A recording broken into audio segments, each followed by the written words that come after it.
আসসালামু আলাইকুম। সকলে কেমন আছেন? আল্লাহর রহমতে আশা করি সকলে অনেক বেশি ভালো আছেন।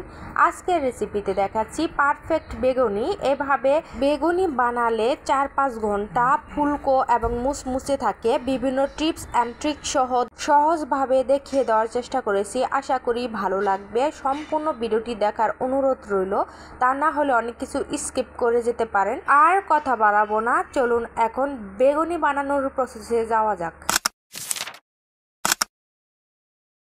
প্রথমে আমি একটা পাত্র নিচ্ছি। পাত্রতে আমি 1 কাপ পরিমাণ বেসন দিয়ে দিচ্ছি, আর হাফ কাপের পরিমাণ চাউলের গুঁড়া দিয়ে দিচ্ছি। আমি এখানে চাউলের গুঁড়া দিচ্ছি, আপনারা চাইলে কর্নফ্লাওয়ারও দিতে পারেন। এভাবে আমি চেলে নিচ্ছি। অবশ্যই বেসনটাকে চেলে নেওয়ার চেষ্টা করবেন, তা না হলে দলা দলা ভাব থাকবে, একটা স্মুথ বেটার হবে না।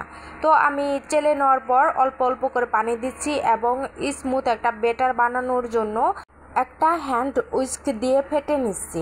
আমি এই কাজটা হ্যান্ড উইস্ক দিয়ে করছি, আপনারা চাইলে হাত দিয়েও করতে পারেন। আর আমি এই ব্যাটারটা বানানোর জন্য একটু ডিটেলসে দেখিয়ে দিচ্ছি। আপনারা এই ব্যাটারটা বানানোর জন্য একসাথেই বেশি করে পানি দিবেন না, তা না হলে অনেকটা পাতলা হয়ে যাবে। অল্প অল্প করে পানি দিবেন আর মেশাতে থাকবেন, যাতে সুন্দর স্মুথ একটা ব্যাটার আসে। তো এভাবে আমি কিছুক্ষণ ভালোভাবে ফেটে নেব। আপনারা যত ভালোভাবে ফেটবেন আপনাদের ব্যাটারটা তত স্মুথ আর ফ্লাফি হবে, আর আপনাদের বেগুনিটা তত পারফেক্ট এবং ফুলকো হবে। তো আমি এভাবে কিছুক্ষণ এভাবে ফেটে নিচ্ছি। আপনারা দেখে বুঝতে পারছেন ঠিক কীভাবে করেছি। অবশ্যই আপনারা এই ব্যাটারটা বানানোর সময় একটু সময় নিয়ে ব্যাটারটা ফেটবেন, তাহলেই অনেকটা ফ্লাফি এবং স্মুথ হবে। আমি কিছুক্ষণ ফিটে নেব। তো এভাবে কিছুক্ষণ করার পর আমি এখন মশলাগুলো দিব, ড্রাই উপকরণগুলো দিয়ে দিচ্ছি। স্বাদ মতন লবণটা যে যার টেস্ট অনুযায়ী দিবেন। দিয়ে দিচ্ছি 1 টিস্পুন লাল মরিচের গুঁড়া, 1 টিস্পুন হলুদের গুঁড়া, 1 টিস্পুন ধনিয়া গুঁড়া। আর চাইলে আপনারা ভাজা জিরার গুঁড়াও দিতে পারেন, একটি সুন্দর একটা ফ্লেভার আসে। আমি দিই নেই।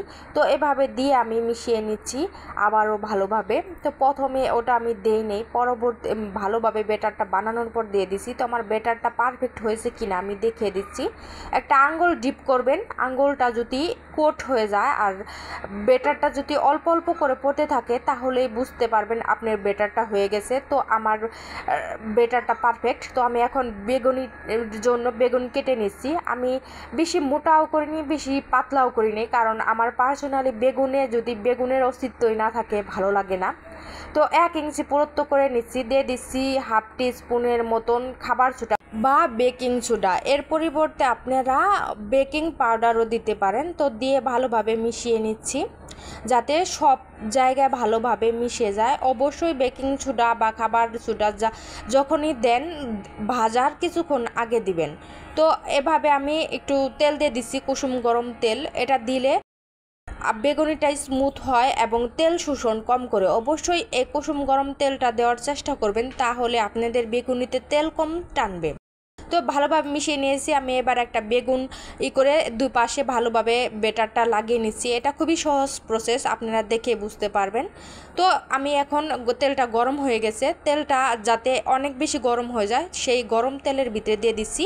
অবশ্যই বেশি গরম তেলে দেওয়ার চেষ্টা করবেন, তা না হলে বেগুনিটা ফুলবে না এবং চুপসে যাবে। এভাবে আমি দেওয়ার পর কিছুক্ষণ ভেজে নেব। এটা বেশি সময় লাগে না, খুব অল্প সময়তেই হয়ে যায়। আপনার বেগুনিটা পারফেক্ট হবে আপনার বেটারের উপর, আর বেগুনি কাটার উপর অবশ্য অনেকটা নির্ভর করে আপনার বেগুনিটা কত সুন্দর এবং পারফেক্ট হবে। আশা করি আমার এই টিপস ফলো করে এই রেসিপিটা যদি কেউ ফলো করেন, তাহলে আপনাদের বেগুনিটাও অনেক সুন্দর পারফেক্ট এবং ফুলকো থাকবে, দীর্ঘক্ষণ মুসমুসে থাকবে। ভিডিওটি যদি ভালো লাগে একটি লাইক করে যাবেন। আপনাদের একটি লাইকে আমার ভিডিওটি অনেকের কাছে পৌঁছে দিতে সাহায্য করে। চ্যানেলে নতুন হয়ে থাকলে সাবস্ক্রাইব করার অনুরোধ রইল। এরকম নিত্য নতুন সহজ রান্না পাওয়ার জন্য বেল আইকনের অল বাটনটি প্রেস করে দিবেন, যাতে আমি ভিডিও ছাড়া মাত্রই আপনার কাছে সবার আগে নোটিফিকেশন পৌঁছে যায়। আর যারা অলরেডি কাজ করেছেন তাদের অসংখ্য ধন্যবাদ। তো কথা বলতে বলতে আমার বেগুনি ভাজা শেষ। আমি এখন এটাকে উঠিয়ে নেব, দেন সার্ভ করে দেব। খুব সহজভাবে দেখিয়ে দেওয়ার চেষ্টা করেছি, আশা করি ভালো লাগবে। অবশ্যই একবার এভাবে ট্রাই করার চেষ্টা করবেন, তাহলেই বুঝতে পারবেন আপনাদের বেগুনিটা কত পারফেক্ট এবং ফুলকো মুসমুসে হয়েছে, দীর্ঘক্ষণ মুসমুসে থাকবে। এতক্ষণ ধৈর্য ধরে যারা ভিডিওটি দেখেছেন তাদের অসংখ্য ধন্যবাদ। আমি আপনাদের সুবিধার জন্য একটা ভেঙে দেখাচ্ছি, দেখুন আমার বেগুনিটা কত পারফেক্ট হয়েছে। আজকের মতো এখানেই বিদায় নিচ্ছি, দেখা হবে অন্য কোনো ভিডিওতে। সকলে অনেক বেশি ভালো থাকবেন, সুস্থ থাকবেন। আল্লাহ হাফেজ।